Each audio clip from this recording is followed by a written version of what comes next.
Hello everyone, स्वागत है आप सभी का हमारे यूट्यूब चैनल में। आज हम बात करेंगे एक बहुत ही महत्वपूर्ण और ध्यान देने योग्य विषय पर, कम प्लेटलेट्स की गिनती। अगर आपकी प्लेटलेट्स की संख्या कम है या आप इसके बारे में और जानना चाहते हैं तो इस वीडियो को पूरा देखें। हम आपको बताएंगे इसके कारण, लक्षण और इसके बचाव के उपाय। तो बिना समय गंवाए चलिए शुरू करते हैं। सबसे पहले हम इसके इंट्रोडक्शन की बात करते हैं। पहला पॉइंट आता है हमारा थ्रोम्बोसाइटोपेनिया। थ्रोम्बोसाइटोपेनिया का मतलब होता है हमारी बॉडी में प्लेटलेट्स की कमी हो जाना। अगला पॉइंट है हमारा लो प्लेटलेट्स काउंट।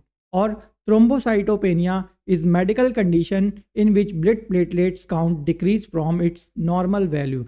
यानी कि हमारी नॉर्मल वैल्यू से प्लेटलेट्स की कमी हो जाती है तो हम लोग उसको थ्रोम्बोसाइटोपेनिया बोलते हैं मेडिकल भाषा में। अगला पॉइंट है हमारा generally in healthy person normal blood platelets count is 1,50,000 to 4,50,000। यानी कि एक हेल्दी पर्सन के अंदर 1.5 लाख से 4.5 लाख तक प्लेटलेट्स हो सकते हैं। अब हम बात करते हैं शरीर में प्लेटलेट्स की भूमिका, यानी कि प्लेटलेट्स हमारे शरीर में क्या भूमिका निभाते हैं। पहला पॉइंट है हमारा प्लेटलेट्स छोटी रक्त कोशिकाएं होती हैं जो हमारे शरीर को रक्त स्राव रोकने के लिए थक्के बनाने में मदद करती हैं। नेक्स्ट पॉइंट है हमारा यदि हमारी कोई रक्त वाहिका क्षतिग्रस्त हो जाती है तो यह प्लेटलेट्स को संकेत भेजती है।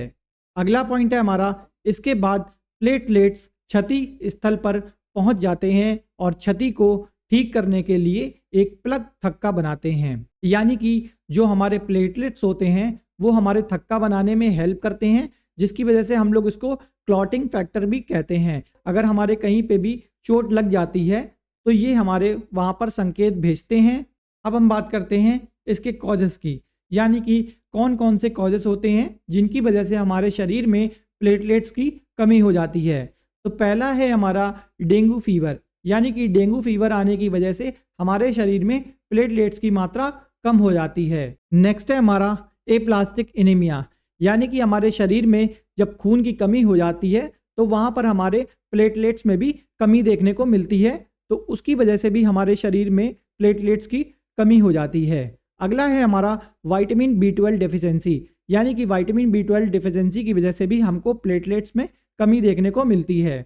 अगला है हमारा फोलेट एंड आयरन डेफिशिएंसी, यानी कि हमारे बॉडी में आयरन और फोलेट की डेफिशिएंसी होती है तो उसकी वजह से भी हमारे प्लेटलेट्स डिक्रीज कर जाते हैं। नेक्स्ट है हमारा viral infections like HIV। HIV के केस में भी जो HIV पेशेंट व्यक्ति होते हैं उनके भी प्लेटलेट्स डिक्रीज कर जाते हैं अगर किसी को HIV होता है। नेक्स्ट है हमारा chicken pox. Chicken pox disease में भी हमको प्लेटलेट्स में कमी देखने को मिलती है। अगला है हमारा कंज्यूमिंग टू मच एल्कोहल। अगर कोई व्यक्ति ज़्यादा एल्कोहल का यूज़ करता है तो उसके भी प्लेटलेट्स कम हो जाते हैं। अगला है हमारा किरोसिस डिजीज़, इसकी वजह से भी हमको प्लेटलेट्स में कमी देखने को मिलती है। अगला है हमारा ल्यूकेमिया, यानी कि कैंसर। कैंसर की केस में भी हमको प्लेटलेट्स में कमी देखने को मिलती है।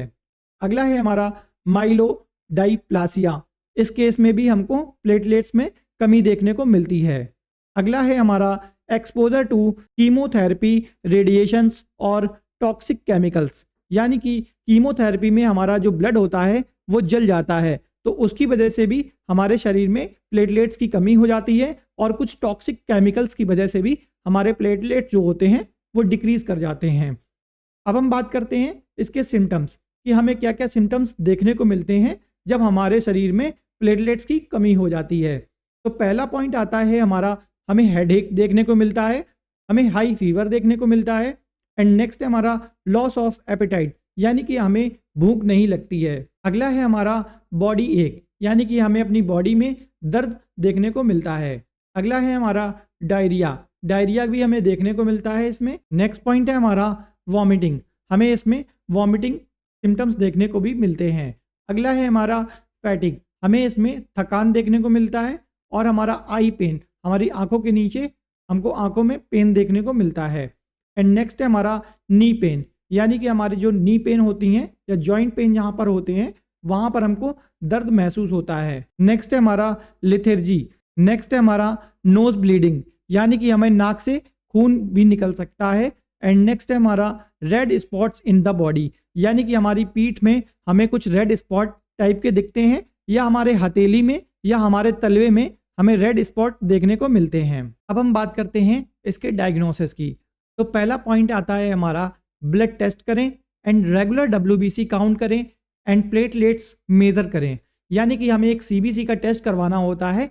ये हमारा टेस्ट जो होता है वो ब्लड के लिए किया जाता है एंड इसके अंदर हमें अपना WBC काउंट देखना होता है और हमें प्लेटलेट्स मेज़र करने होते हैं कि हमारे प्लेटलेट्स कहीं 1.5 लाख से कम तो नहीं है। एंड नेक्स्ट है हमारा यूरिन टेस्ट, हमारा इसमें एक यूरिन टेस्ट भी कराया जाता है। एंड नेक्स्ट है हमारा medical history. And next point है हमारा डिजीज़ कंडीशन। अब हम बात करते हैं इसके ट्रीटमेंट ऑप्शन की। तो पहला आता है हमारा drink plenty of fluids and next है हमारा यूज़ ओनली पैरासीटामोल। हमें प्लेटलेट्स की कमी में हमेशा पैरासीटामोल लेना होता है अगर हमें फीवर देखने को मिलता है। अगला है हमारा ब्लड प्रेशर मॉनिटरिंग, हमें अपना ब्लड प्रेशर चेक करते रहना होता है। अगला है हमारा प्लेटलेट्स काउंट मॉनिटरिंग, यानी कि हमें रेगुलर बेसिस पे डेली अपना CBC टेस्ट करवाना होता है और उसके अंदर हमें अपना प्लेटलेट्स मॉनिटर करके रखना होता है कि हमारे प्लेटलेट्स कम हो रहे हैं या बढ़ रहे हैं, तो ये इसलिए हमें एक CBC का टेस्ट करवाना होता है। अगला है हमारा supportive care in a hospital and next है हमारा इंट्रावेनस IV फ्लूइड। हम लोग इंट्रावेनस IV फ्लूइड के द्वारा भी प्लेटलेट्स को इंक्रीज कर लेते हैं, यानी कि हमारी बॉडी में पानी की कमी ना होने की वजह से हम IV फ्लूइड का यूज़ कर सकते हैं। जैसे हमारा NS हो गया, DNS हो गया, RL हो गया, हम इन सब फ्लूइड्स का यूज़ कर सकते हैं। नेक्स्ट है हमारा इलेक्ट्रोलाइट रिप्लेसमेंट, यानी कि हम अपने इलेक्ट्रोलाइट रिप्लेसमेंट के लिए हम लोग इलेक्ट्रॉल का यूज़ कर सकते हैं। नेक्स्ट पॉइंट है हमारा blood transfusion if blood loss. अगर हमारा ब्लड लॉस हो जाता है तो हम लोग ब्लड ट्रांसफ्यूजन करवाते हैं, जिससे कि हमें हॉस्पिटल में ब्लड चढ़ाया जाता है। नेक्स्ट पॉइंट है हमारा हर्बल मेडिसिन्स एंड रेमेडीज़, यानी कि हर्बल मेडिसिन के द्वारा और रेमेडीज़ का यूज़ करके हम प्लेटलेट्स का ट्रीटमेंट कर सकते हैं। अब हम बात करते हैं होम रेमेडीज़, यानी कि हम घर में क्या क्या चीज़ों का यूज़ करके अपने प्लेटलेट्स को इंक्रीज़ कर सकते हैं। तो पहला आता है हमारा बीट रूट, यानी कि हम लोग इसमें चुकंदर ले सकते हैं। अगला है हमारा पपाया लीफ, यानी कि पपीते का पत्ता हम लोग इसमें यूज़ करते हैं। अगला है हमारा आंवला एंड नेक्स्ट है हमारा कीवी, हम लोग इसमें कीवी फल का यूज़ करते हैं जो कि हमारा प्लेटलेट्स को इंक्रीज़ करने में हेल्प करता है। अगला है हमारा कैरेट, यानी कि हम लोग गाजर का भी प्रयोग इसमें कर सकते हैं। एंड नेक्स्ट है हमारा कोकोनट वाटर, यानी कि नारियल का पानी हम इसमें यूज़ कर सकते हैं और हम लोग गोट मिल्क का यूज़ कर सकते हैं, यानी कि बकरी का दूध का भी यूज़ किया जाता है। अब हम बात करते हैं इसके मेडिसिन ऑप्शन की। तो हमें 5 से 7 लीटर पानी दिन में पीना चाहिए और हम लोग फीवर आने पर हमें पैरासीटामोल का केवल यूज़ करना है। एंड नेक्स्ट है हमारा ब्लड ट्रांसफ्यूज़न, यानी कि अगर हमारे प्लेटलेट्स ज़्यादा कम हो जाते हैं तब हमें ब्लड ट्रांसफ्यूज़न करवाना चाहिए, यानी कि जो हमारे प्लेटलेट्स होते हैं वो हमको ईजिली हॉस्पिटल में अवेलेबल हो जाते हैं, तो उनके द्वारा भी हम प्लेटलेट्स को इंक्रीज़ कर सकते हैं। एंड नेक्स्ट है हम लोग कौन से IV फ्लूइड का यूज़ कर सकते हैं।